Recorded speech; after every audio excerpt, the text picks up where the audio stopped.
On the first Sunday of April in the city of Kawasaki in the Kanagawa Prefecture, sandwiched between southwest Tokyo and northwest Yokohama, the second most populated city within Kanagawa after Yokohama, this city comes to life with a massive festival.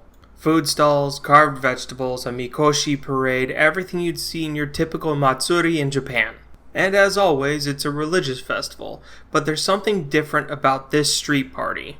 Something jarring that will leave you either in delight or disgust, if you're from the West. It's penis.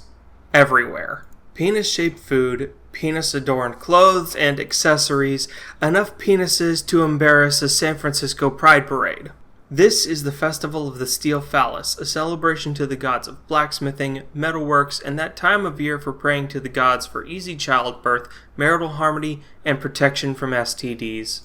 But why does it even exist? Well, it wasn't always such a grand parade and party. It used to be just a locally celebrated holiday. And while the city of Kawasaki has some information on the history behind the shrine and festival, it's limited.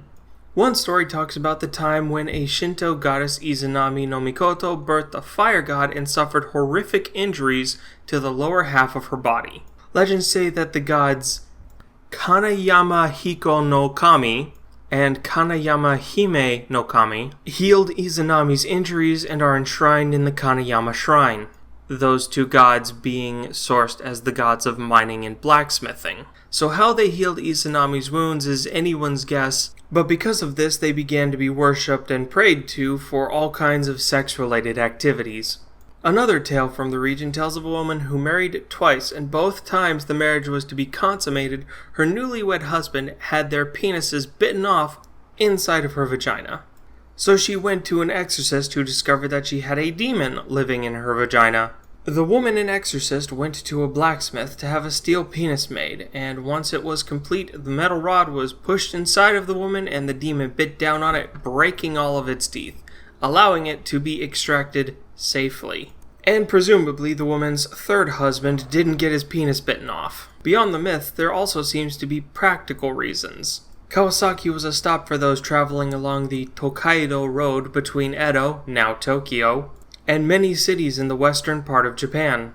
As a pit stop of sorts, Kawasaki had tea houses that doubled as rest stops for food and drink, but also brothels. The prostitutes would often visit the Kanayama Shrine to pray for protection against venereal disease, and that the health and fertility aspect of the festival was established much later by the festival. And yeah, that would kind of make sense. Imagine you're not even a foreigner, you're just a Japanese from another part of the country and you come across this weird festival. So you ask what it's about and one of the locals tells you, oh, this is for the gods of mining and blacksmithing and it's to pray against venereal diseases. Okay, but why are there so many penises?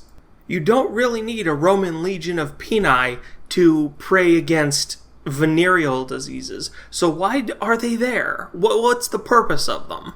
Either way, this festival has been a thing since 1969 giggity.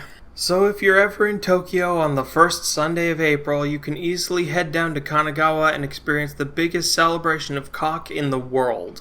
And now, unlike most other foreigners who stumble across this festival, you understand why it exists. Kanamara Matsuri, the Festival of the Steel Phallus. Japan has always been weird.